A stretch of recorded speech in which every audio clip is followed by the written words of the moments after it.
चलिए साथियों, आम आवाम की आवाज़ चैनल के माध्यम से हमारे चैनल में आज आप तीनों गणमान्य नागरिक आए, इनका आपका हार्दिक स्वागत बंदन। और इस समय जो हम सरकार की उपलब्धियों को जानने के लिए निकले हुए हैं आम जनता के बीच में, उसी क्रम में हमारे बीच मिट्ठू लाल जायसवाल जी हैं। आप रघुराजगढ़ मंडल के मंडल उपाध्यक्ष हैं भारतीय जनता पार्टी के। आपसे हम पहला सवाल ये है हमारा कि जो इस समय मोदी सरकार द्वारा यूनियन सिविल कोड नामक बिल लाया गया है, तो इसका आप समर्थन करते हैं कि नहीं करते? अगर करते हैं तो जनता के बीच में क्या संदेश देना चाहते हैं और जनता से क्या आप इच्छा रखते हैं कि जनता भी उसका समर्थन करे कि न करे? हम मोदी जी के इस कोड का समर्थन करते हैं और देश हित और समाज हित दोनों के लिए अच्छा। लेकिन कुछ लोग इसका समर्थन नहीं करते, जो एंटी विचारधारा के लोग हैं, क्योंकि सरकार का हर कार्य राष्ट्र के लिए है। और इस समय हमारे देश के यशस्वी प्रधानमंत्री नरेंद्र मोदी जी ग्लोबल लीडर के रूप में विख्यात हुए हैं। तो कुछ लोगों का जो उनको केवल ये कह देना कम शब्दों में कि वो केवल व्यापारियों को जो है तो व्यापारियों के हित के लिए कार्य करते हैं, तो आप क्या कहना चाहेंगे अपने लीडर के बारे में? उनके लिए तो पूरा देश है, पूरे देश के हर जनमानस के लिए कर रहे हैं, कोई व्यक्ति विशेष के लिए नहीं कर रहे हैं। तो आप ये कहना चाहते हैं कि बीजेपी सरकार में 370 धारा, राम मंदिर और 3 तलाक कैसे जैसे अनेक मुद्दे सुलझे हैं, और आगे आने वाला समय जो जनता मांग कर रही है हिंदू राष्ट्र की, तो आप क्या जो है तो कहना चाहते हैं कि आप भी जो चाहते हैं कि भारत हिंदू राष्ट्र बने? हिंदू राष्ट्र होने का मैं समर्थन करता हूँ। तो मतलब आपके मन में ये है कि हिंदू राष्ट्र भारत अभी नहीं है? यदि इस्लाम वाला है, पारसी वाला है, हिंदू वाला होता तो फिर ये लड़ाई ख़त्म हो जाती है। अच्छा, हिंदू राष्ट्र होता तो ये लड़ाई खत्म हो जाती। आप क्षेत्र की जनता से क्या जो है तो आप अपेक्षा करते हैं और आप अपना क्या मैसेज देना चाहते हैं? यदि वो हिंदू है और हिंदुस्तान में रहने वाला है तो निश्चित रूप से देश के लिए, राष्ट्र के लिए, हिंदुस्तान के लिए सोचेगा।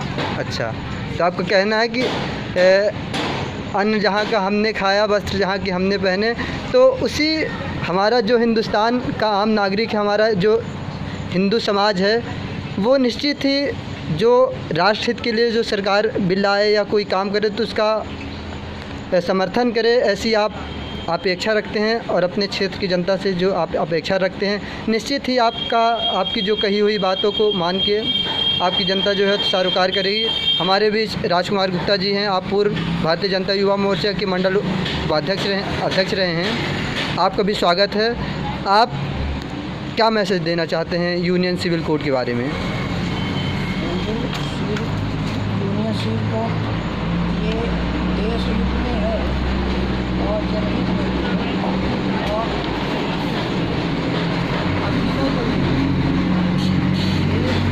आप चूँकि आप राष्ट्रीय स्वयंसेवक संघ से भी आप बिलोंग करते हैं, आप केवल हिंदुत्व के बारे में अगर आप बताएं और अपने क्षेत्र की जनता को आप क्या अपेक्षा रखते हैं कि आप कैसे जो है तो उनको अपने पक्ष में लाने का विचार बना रहे हैं? क्षेत्र की जनता तो पार्टी की भी और संघ की भी पक्षधर है तथा कथित लोग जो हैं, तो उनकी मानसिकता तो सदी ने सीख वो नहीं सुधारी करेगी।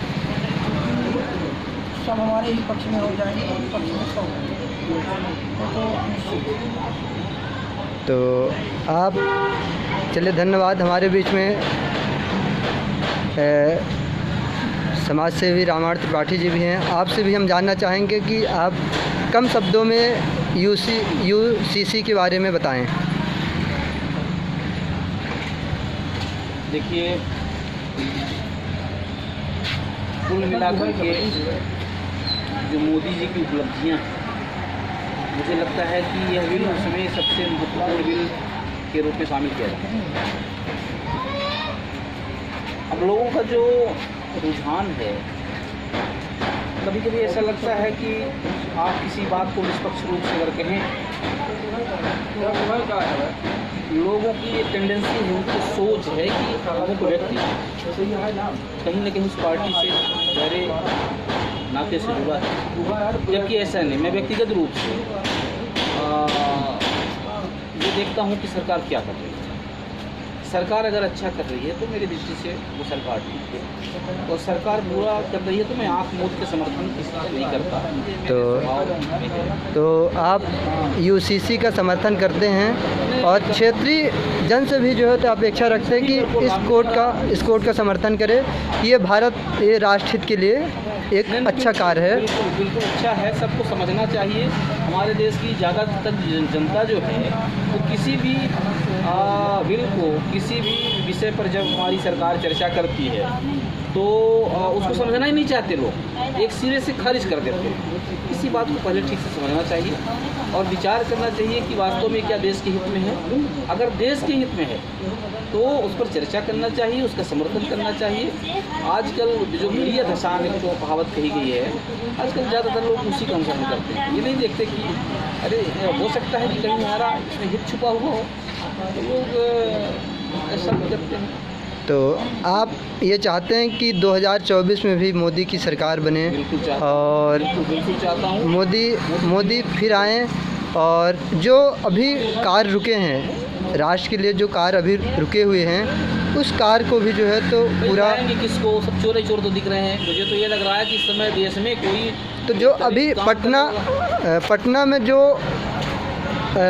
जब मोदी जी अमेरिका में थे तो पटना में हो या अपने आसपास की घटना हो, ठीक है, पटना की घटना से हमारा लेना देना। अच्छा, तो मतलब जो पटना में सारे विपक्ष के पार्टी के लोग एकत्रित हुए हैं तो उसको समान तौर पर लेना चाहिए। बीजेपी का या मोदी सरकार का कोई जो है तो ये बताइए, जब भगवान शंकर का धनुष जब किसी से टूटा नहीं तो सारे लोगों ने मिलकर कहा कि एक साथ मिलकर तोड़ो। धूप सहसत से एक ही बारा लगे टरावन टरे टारा, है ना। तो वास्तव में ये हमें सत्यता की बात मैं कर रहा तो था। हम लगातार ये सुनते आ रहे हैं कि जो विपक्ष ये कह रहे हैं कि अब हम जाएंगे तभी उस काम को नहीं कर पाएंगे। यानी कि आप ये मानते हैं कि मोदी निश्चित ही भारत के ये कहा जाए कि जैसे जब कभी ऐसा समय आया तो भारत में एक अवतार होता है और इस सभी जो राक्षस या उनका विनाश करने वाले तो मोदी, ये भी कहा जा सकता है। देखिए क्या है, तो मोदी को लोग अपने हृदय में जो बसा लिया। और मैं तो ये देख रहा हूँ कई लोग मोदी की फ़ोटो लगा के मोदी की पूजा करने लगे हैं। ठीक करने लगे हैं, वो तो गड़गड़ में भगवान है। आप चाहे जिसको जो है, हमारे यहाँ बहुत सारे प्रमाण हैं। कभी वेश्या को माँ के रूप में स्वीकार कर लिया गया, ठीक है। तो भावना हमारी अगर वहाँ से जुड़ गई हो तो मोदी जी हों या और किसी पर हमारी आस्था हो, वहाँ मनुष्य नहीं, तो देवता है। आप ये मानते हैं कि मोदी जैसा नेता अभी जो है भारत को नहीं मिला है? मानता ही नहीं हूँ, बल्कि अनुभव किया हूँ, देखा हूँ, लोग कह रहे हैं। तो मोदी जो कार्य करने की उनकी पद्धति है वो आपको बहुत अच्छी बेजोड़ है, अपने देश में नहीं बल्कि अंतर्राष्ट्रीय स्तर पर। तो ग्लोबल लीडर जो बने हैं मोदी जी, और आज भारत G20 की अध्यक्षता कर रहा है, तो इस पर आप क्या कहना चाहेंगे? जैसे 70 साल के इतिहास में भारत की आज़ादी को करीब 75 साल हो गए, आज 9 बार G20 की अध्यक्षता की जैसे तो बहुत सारे ऐसे विषय आए हैं। आप देखिए विदेश के राष्ट्राध्यक्ष उनका पैर छू रहे हैं। ये भारत की ये बड़ी बात आपने ये बड़ी बात कह दी कि पूरे ये कालखंड में पहली बार हुआ किसी देश का प्रमुख पैर छू के किसी देश के प्रमुख का अभिवादन कर रहा है। पैर छूने का मतलब उस व्यक्ति के प्रति हमारी सर्वोच्च आस्था। हाँ, हमारी जब आस्था, क्योंकि या तो माँ बाप गुरु के अलावा व्यक्ति पैर जिसका छूता है तो उसको जो है तो अपना ईश्वर। गुरु तो हमारी सनातन संस्कृति में है। कुछ संस्कृतियों में तो माँ बाप का भी पैर नहीं छूते।